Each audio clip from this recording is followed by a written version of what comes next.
अगर आपकी क्लास 11 पूरी वेस्ट है एंड आप अभी बिल्कुल जीरो लेवल पे, फिर भी इस वीडियो में मैं आपको वो तरीका बता दूंगा जिसको फॉलो करने के बाद आप एक साल के अंदर अंदर क्लास 11 और 12 दोनों को कंप्लीट कर कर 11th बर्बाद होने के बाद भी कैसे नीट 2025 को इजीली क्रैक कर पाओगे, एंड वो भी बिना किसी बैकलॉग के। चाहे आप ऑनलाइन के स्टूडेंट है, ऑफलाइन के स्टूडेंट है, दोनों के लिए क्या बेस्ट मेथड होगा कि 11th को कैसे बैकलॉग को कवर करें और 11th को कैसे कंप्लीट करें, 12th जो चल रही है उसको कैसे अच्छे से करें और नीट को क्रैक करें। मैं आपके लिए सारी एक एक स्लाइड बना के लाया हूँ जिसमें ऑनलाइन स्टूडेंट ऑफलाइन स्टूडेंट दोनों के लिए, और आप बिल्कुल जीरो लेवल पर कैसे नीट को क्रैक किया जा सकता है उसकी पूरी बेस्ट स्ट्रेटेजी आज की इस वीडियो में आपको मिलेगी। तो वीडियो को लास्ट तक जरूर देखना और अगर चैनल पर नए हो सब्सक्राइब कर वीडियो को लाइक कर देना। Hello everyone, I am Sudhanshu Kunjot, first year MBBS student at GNC Ratlam, and मैंने नीट और जेईई मेंस दोनों ही एग्जाम को 2023 में अच्छी रैंक के साथ क्रैक किया था। तो आज के इस वीडियो में अपन बात करेंगे कि आपकी पूरी 11th वेस्टेड है तो हाउ टू क्रैक नीट 2025, और वो भी कैसे स्टार्ट फ्रॉम जीरो। अगर अभी आप बिल्कुल जीरो लेवल पर, अगर आपने कुछ 11th पढ़ रखी है तो और भी अच्छी बात है, बट बिल्कुल जीरो लेवल पर है तो अभी आपके लिए क्या बेस्ट स्ट्रेटेजी होगी जिससे कि आप इजीली नीट 2025 को क्रैक कर पाएंगे, वो आज की इस वीडियो में आपको बताऊंगा। लेकिन कीजिए, ये बिल्कुल प्रैक्टिकल स्ट्रेटेजी है। मैंने खुद ने कई लोगों को इस स्ट्रेटेजी को फॉलो करते देखा जिन्होंने नीट को क्रैक किया है, एंड उन सबसे गाइडेंस के और मेरे एक्सपीरियंस से आपके लिए बेस्ट स्ट्रेटेजी लेके आया हूँ। ठीक है, ये वीडियो को लास्ट तक जरूर देखना। देखो, स्टार्ट करते हैं अपन वीडियो को। अगर आप बिल्कुल जीरो लेवल पे हो तो आपको मैं मान रहा हूँ कि 11th का भी कुछ नहीं आता है, 12th का भी कुछ नहीं आता है। ठीक है, तो आपको 1 ईयर के टाइम के अंदर अंदर आपको नीट और 12th के एग्जाम दोनों चीज़ें देनी है। 12th बोर्ड अगर आप सीबीएसई से दे रहे हैं, स्टेट बोर्ड से दे रहे हैं, उसका भी एग्जाम देना है जो आपको मार्च के करीब देना है, एंड आपको नीट भी देनी है जो आपको मई में देनी है। ठीक है, अब नीट में आपको 11th और 12th दोनों का पढ़ना है, इसलिए अगर आप नीट का सिलेबस अच्छे से पढ़ लेंगे तो आपको 12th बोर्ड में जो 3 सब्जेक्ट है वो तो आपके अच्छे से हो जाएंगे। बाकी अदर सब्जेक्ट कैसे करना है, 12th को कैसे मैनेज करना है, उसका अपन एक और अलग वीडियो लाएंगे। ठीक है, तो अब एक साल के अंदर अंदर आपको क्लास 11th और 12th दोनों का सिलेबस अच्छे से कंप्लीट करना है। अब इसमें टोटल 2 टाइप के स्टूडेंट होंगे। कैसे 2 टाइप के? ऑनलाइन के स्टूडेंट और ऑफलाइन के स्टूडेंट। मैं बिल्कुल प्रैक्टिकल स्ट्रेटेजी की बात करूंगा दोनों स्टूडेंट के लिए, कोई फालतू बात नहीं करेंगे, तो वीडियो को लास्ट तक देखना। और अगर आप ऑनलाइन के स्टूडेंट है फिर भी ऑफलाइन वाली स्ट्रेटेजी भी जरूर देखना, क्योंकि उसमें बहुत सारी चीज़ें ऐसी है जो आपके लिए काम लगेंगी, जो आपको बाद में देखकर ही आसानी लगेगी। ये मैंने स्किप कर दी। ठीक है, तो वीडियो को पूरा देखना।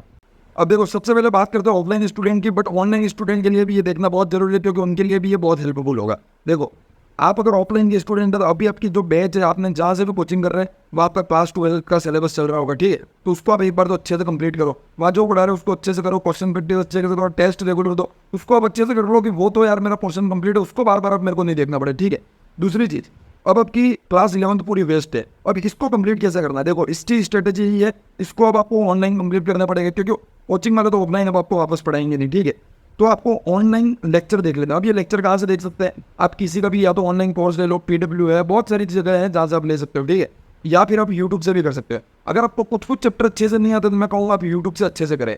ठीक है, और अगर आपको पूरा ही वेस्ट है तो आप किसी न किसी एक ऑनलाइन कोर्स को ज्वाइन कर ले जिसमें आपको 11th की पूरी मिल जाएगी। और मैं तो ये कहूँगा 11th का ही आप प्रॉपर का ज्वाइन करें, प्राइस लगभग सेम होती है, जिसमें आपको 12th के भी मिल जाएंगे, तो आपकी ऑफलाइन कोचिंग में भी 12th का कुछ छूटेगा तो आप उससे कवर कर पाएंगे। ठीक है, दूसरा, आपको जो डाउट रहेंगे, मॉड्यूल रहेगा, आपको जो क्वेश्चन सॉल्व करोगे मटेरियल, वो भले आप पूरा ऑफलाइन का कर लो और चाहे तो ऑनलाइन का कर लो, जो आप पे डिपेंड करता है आपको कौन सा अच्छा रहेगा। बट अगर आपने ऑफलाइन अच्छी कोचिंग ज्वाइन कर रखी है तो उसी का आपको करना चाहिए। और मेन जी, क्या अभी इस 11th को 12th के साथ करेंगे सब? रोज कोचिंग जा रहे हैं, 12th का पढ़ रहे हैं, तो अभी इस 11th को करेंगे सर। देखो, एक बात समझ लो, आपने आपकी गलती के कारण 11th पूरी वेस्ट की है। आपने अपनी मौज में, डिस्ट्रैक्शन में, मोबाइल चलाने में, घूमने फिरने में, दोस्ती यारी में 11th बर्बाद की है। अब फिर भी आप अगर अब सीरियस होकर नीट को क्रैक करना चाहते हो, कहीं ना कहीं आपको ज़्यादा मेहनत करनी पड़ेगी दूसरे लोगों से, आपको कहीं कहीं दूसरे लोगों से आगे निकलना पड़ेगा। क्योंकि यार, एक परफेक्ट जो टाइम रहता है उसमें तो सभी स्टडी करते हैं। क्लास, आपकी क्लास है, आपका जो बैच है उसमें 200 बच्चे हैं, तो वो रोज़ क्लास आते होंगे, सब कुछ करते होंगे, बट आपको दूसरी जनता से आगे निकलना, उन 1% में आना जिनका सिलेक्शन होता है,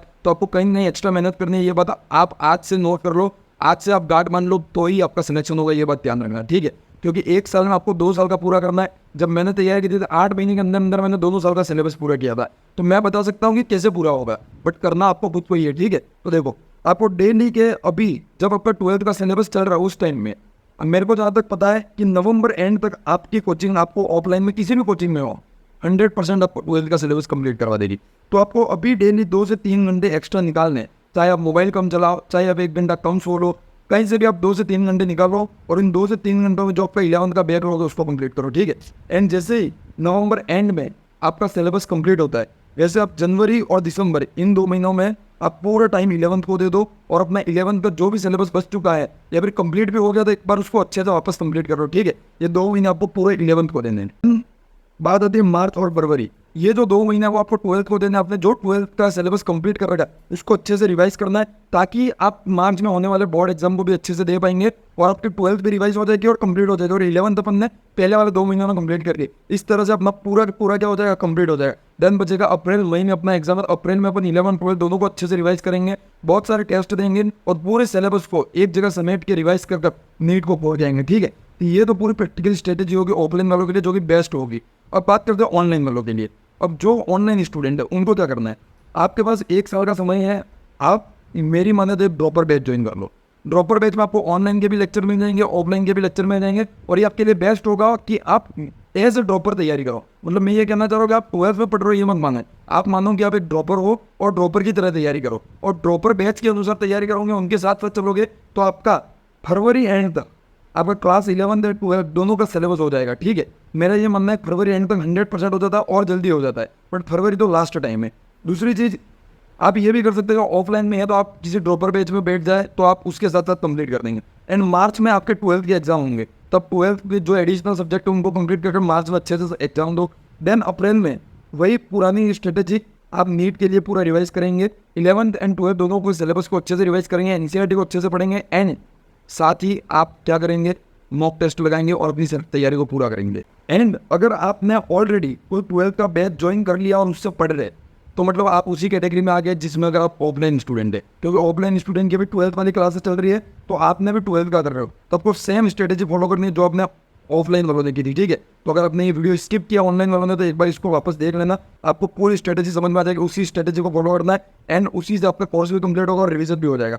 एंड मैं ये कहूँगा बेस्ट एडवाइस आपके लिए कि आप ऐसा कोई ड्रॉपर बैच ले लो जिसमें रिकॉर्डेड लेक्चर अवेलेबल हो और उससे आप पहले क्लास 11 को कंप्लीट करो, क्लास 12 को कंप्लीट करो और इससे आप अपनी प्लानिंग से अपने अनुसार पूरा कर पाएंगे। एंड अगर आप अपनी प्लानिंग से अपने अनुसार पूरा नहीं कर पा रहे हैं, आप अपने द्वारा डिसाइड किए टारगेट को पूरा नहीं कर पा रहे हैं, तो मेरा 1-on-1 मेंटरशिप प्रोग्राम चलता है जिसके अंदर मैं आपको डेली के टारगेट देता हूँ। डिटेल आपको स्क्रीन पर दिख जाएगी, साथ ही आपको एक नंबर दिख रहा होगा जिस नंबर पे आप व्हाट्सएप पे मैसेज कर दो, आप और भी डिटेल या मेरे से बात कर पाएंगे एंड आपको सारी डिटेल पता चल जाएगी कैसे इसको ज्वाइन करना है। इसमें बस आपको केवल पढ़ना है, क्या पढ़ना है, कैसे पढ़ना है, कब पढ़ना है और कहाँ से पढ़ना है, कहाँ से कौन से क्वेश्चन करने हैं, डेली का बुक कौन सी एनसीईआरटी रिवाइज करनी है, सब चीज़ें मैं खुद आपको बताऊंगा। आपका 1-on-1 इंटरेक्शन होगा मेरे साथ, तो ये आपके लिए बहुत हेल्पफुल होगा। आप चाहे तो ज्वाइन कर सकते हैं, ये आपके लिए बेस्ट होगा। बाकी आपको स्क्रीन पर दिख रहा है, मैं लिमिटेड स्टूडेंट को ही ज्वाइन करने दूंगा क्योंकि मैं 1 साल में इतने सारे बच्चों को गाइड नहीं कर सकता। मैं कुछ लिमिटेड स्टूडेंट को गाइड करूँगा, इनमें 1-on-1 गाइड करना चाहता हूँ और बेस्ट रिजल्ट लेकर लाना चाहता हूँ कि जिनका सिलेक्शन नहीं हो पा रहा था उनका भी सिलेक्शन हो जाए मेरे कारण, ये मैं चाहता हूँ। तो आप चाहे तो ज्वाइन कर सकते हैं। तो आज के वीडियो इसी यहीं खत्म करते हैं। कई लोगों की डिमांड थी इस वीडियो की, तो आज के इस वीडियो में मैंने आपको पूरी प्लानिंग बता दी है। अब आपको इसको फॉलो करना है, केवल वीडियो देख के नहीं रखना है। तो प्लीज़ आप फॉलो करना और पूरी मेहनत लगा दो, क्योंकि अगर आपने 11th वेस्ट किया तो अब आपको कहीं ज़्यादा मेहनत करनी होगी। तो आज के वीडियो यहीं खत्म करते हैं। Thank you very much, all the very best for NEET 2025।